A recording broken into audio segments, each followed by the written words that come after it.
السلام علیکم۔ راز کی بات چینل کے پیارے ناظرین، آج کی ہماری اس ویڈیو کا ٹاپک ہے کہ بلی کو انسان نے کب اور کس مقصد کے لیے پالتو بنایا۔ اگر آپ ہمارے چینل پر نئے ہیں تو پلیز ہمارے چینل کو سبسکرائب کریں تاکہ ہر آنے والی نئی ویڈیو آپ تک بآسانی پہنچ جائے۔ تو چلیے چلتے ہیں اپنے ٹاپک کی طرف۔ ایک اندازے کے مطابق انسان نے بلی کو قریباً 10,000 سال پہلے پالتو بنایا۔ بلی آج کے دور میں سب سے عام پالتو جانوروں میں سے ایک ہے۔ افریقی جنگلی بلیوں کی کئی اقسام کو پالتو بلی کے آباء و اجداد سمجھا جاتا۔ بلیوں کو پہلے اس وجہ سے پالتو بنایا گیا کہ یہ چوہے کھاتی ہیں، اور آج تک یہ جہاں اناج محفوظ کیا جاتا ہے اسی مقصد کے لیے پالی جاتی ہیں۔ بعد ازاں ان کو انسان کے دوست اور پالتو جانور کے طور پر بھی پالا جانے لگا۔ لفظ بلی اسی خاندان کے دوسرے جانوروں کے لیے بھی استعمال کیا جاتا ہے۔ بلی کے خاندان میں عموماً بڑی اور چھوٹی بلیاں شمار ہوتی ہیں۔ بڑی بلیاں جیسے ببر، شیر، چیتا، تیندوا، باگ وغیرہ ہیں۔ چھوٹی بلیاں کئی اقسام کی ہوتی ہیں جس میں اکثر جنگلی ہوتی ہیں اور خطرناک ہو سکتی ہیں۔ تمام معلوم تاریخ میں بلیوں کو پالنے کا مقصد یہ تھا کہ وہ چوہے کھاتی ہیں اور اس طرح اناج کو اس نقصان سے محفوظ رکھا جا سکتا تھا۔ قدیم مصری لوگ بلیوں کی پوجا بھی کرتے تھے اور ان کی لاشوں کو محفوظ کرتے تھے تاکہ انہیں ہمیشہ کے لیے حفاظت مل سکے۔ آج کے دور میں بلیاں پالتو جانوروں کے طور پر پالی جاتی ہیں۔ اس کے علاوہ بھی بلی انسانی آبادیوں میں آوارہ پائی جاتی ہیں۔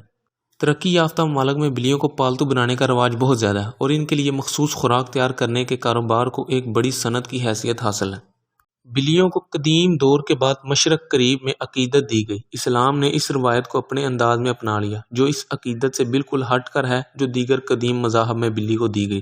حدیث کے مطابق حضرت محمد صلی اللہ علیہ وآلہ وسلم نے بلیوں پر ظلم و تشدد کرنے اور قتل کرنے سے منع کیا۔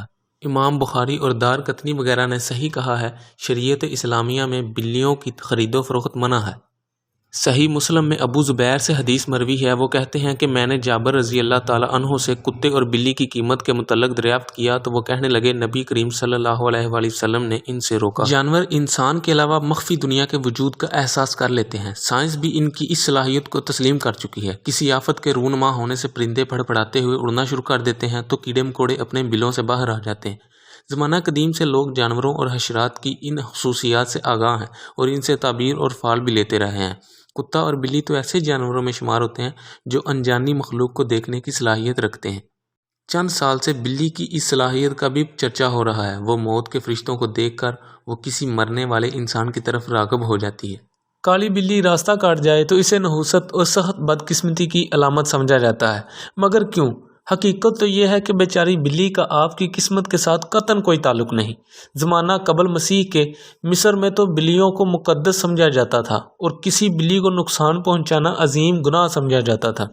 زمانہ وسطیٰ کے یورپ میں بلیوں کے بارے میں غلط فہمیاں پیدا ہونا شروع ہوئیں اور انہیں چڑیلیں اور ڈائنیں قرار دیا جانے لگا۔ 16ویں صدی کی بات ہے کہ مشرقی انگلینڈ کے علاقے لنکن شائر میں ایک باپ بیٹا رات کے وقت سفر کر رہے تھے۔ انہیں ویران علاقے میں ایک کالی بلی راستہ کاٹتی نظر آئی تو انہوں نے اس پر پتھر برسائے۔ بلی زخمی ہو کر ایک قریبی جھونپڑے میں جا گھسی۔ اگلی صبح اسی جھونپڑے سے ایک بوڑھی خاتون زخمی اور لنگڑاتی ہوئی نکلی تو یہ بات مشہور ہو گئی کہ وہ ایک ڈائن ہے جو رات کے وقت کالی بلی کا روپ دھار کر گلیوں میں پھرتی ہے۔ اسی طرح دیگر کئی یورپی ممالک اور انگلینڈ میں اکیلی اور بوڑھی عورتیں بلیاں پال لیتی تھیں۔ جب یورپ میں تاریک دور تھا تو ان خواتین کو بڑے پیمانے پر ڈائن قرار دے کر قتل کر دیا جاتا تھا اور یوں ان کی بلیاں بھی عتاب کا نشانہ بن گئیں۔